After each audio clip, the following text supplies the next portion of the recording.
All right, everybody, in a story that grows more dire by the day, we have new details that we are learning in the disappearance of Nancy Guthrie, the mother of Today Show co-host Savannah Guthrie. The Pima County Sheriff's Office just giving us an update on its investigation. A few very big headlines coming out of that, including there are no leads or suspects, but they are working around the clock. Another lead is that they are saying that they have a ransom note that was given to the media.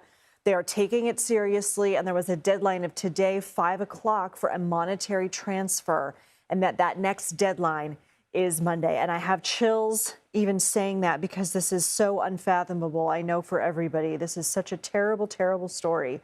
Terrible thing that is happening there in Tucson. The sheriff did say we believe Nancy is out there, and he also confirmed that blood that was found near the front door of her home at Catalina Foothills did come back as belonging to her, to Nancy. Let's go ahead and show you a timeline here, hour by hour, of the events that led up to her disappearance. So Saturday night, 5:32 p.m., Nancy goes to one of her daughter's homes for dinner and games. 9:45 p.m. she goes home. The garage opens at 9:48 and closes at 9:50. Presumably, Nancy is inside getting ready for bed. 1:47 a.m. the doorbell camera disconnects. 2:12 a.m. software detects a person on that camera, but no video is available because there was no subscription. It just rewrites itself. We're going to ask Anna a little bit more about that in a minute. Anna Schecter. 2:28 a.m. the pacemaker app shows a disconnection from her phone. At 11:56 that Sunday, the family checks on Nancy because, remember, someone from church had said she didn't show up. They discover she's missing, and just within minutes, 12:03 p.m., 911 is called. Within minutes of that, we have authorities arriving at the home, including canines, etc. We know that authorities have been calling pharmacies. They've been showing up to hospitals. And we also know that that ransom note that officials are taking very seriously included information about an Apple Watch and a floodlight at the home. As I mentioned, included a monetary demand and that deadline. Let's go ahead and go now to CBS News reporter Andres Gutierrez following the latest for us from Tucson. Quite a bit of information there, including details of one of the ransom notes. What can you tell us?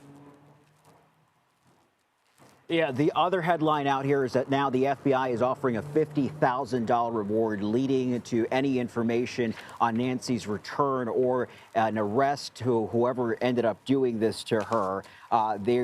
You did the fine job there and going over the timeline. They have also pointed out that because she didn't have any subscription, they have reached out to the owner of the camera company, and that company has essentially told them that they have run out of ways to recover video. So at this point, we may never get video from the property of Nancy Guthrie, but they have been able to piece this timeline using other information, other data points. We were talking about the banks, the social media companies that they've been reaching out to, as well as phone companies. The FBI bringing in additional resources to help out in this investigation. The Pima County Sheriff also launching their critical response team in the region to help them with this. As you pointed out, the blood that was found outside there at the porch, now lab results have come back, and they confirmed that that is of Nancy's. They also did talk about how that doorbell camera was disconnected. I know Anna's going to get into that, into why that particular wording mattered in this. Overall, they've also said that besides the 3 ransom notes, the 2 that the local television stations here in Tucson got and the one that TMZ got, there's been another one that came about, but that one was someone trying to take advantage of this whole situation. An imposter, an arrest was made regarding that letter today, and they warned folks out there not to do that. But at this point, they are still saying the key point also that you mentioned right off the top, it came there at the end of this news conference about there being this alleged ransom note that Savannah Guthrie obviously is taking seriously, that there is this deadline of a transfer set to happen at 5 o'clock today. The next deadline coming up on next Monday. Guthrie's family still awaiting communication from whoever ended up writing these alleged ransom notes, but right now these are being taken very seriously. Lindsay. Andres, thank you so much. Let's go to Anna Schecter, the head of our crime and policing unit. So absolutely disgusting that somebody would try and take advantage and do a copycat ransom note here. I can't even fathom that. But let's go ahead and talk about the significance of this camera not having an active subscription and what that means.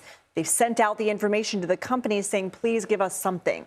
That's right. And this has been a real core frustration to the investigators because they had cameras that didn't show anything.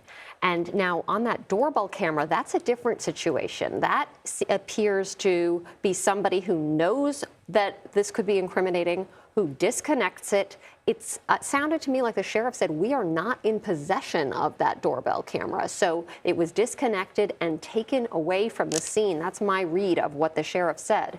So without that physical camera, is there no way to extract the information from it? They are trying. They are out to these tech companies. We've already heard back Google, which makes Nest. They are supporting law enforcement. We don't know if that doorbell camera was Nest or Ring or some other company, but they are certainly engaging with those tech companies, and they're in a waiting kind of pattern right now. They're waiting for evidence to come back. They're waiting to hear back from tech companies.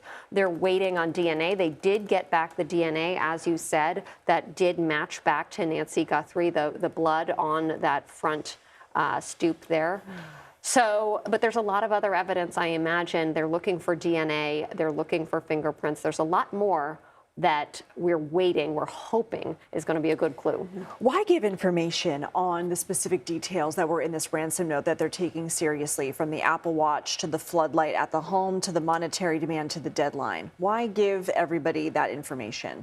Well, generally, the FBI wants to keep that quiet while a negotiation is ongoing. They want everything to be happening away from cameras so the public doesn't know. That's a very complex, tricky negotiation. The problem with this situation is after that initial email was sent to the local TV stations and to TMZ, the FBI responded to that email and never got anything back.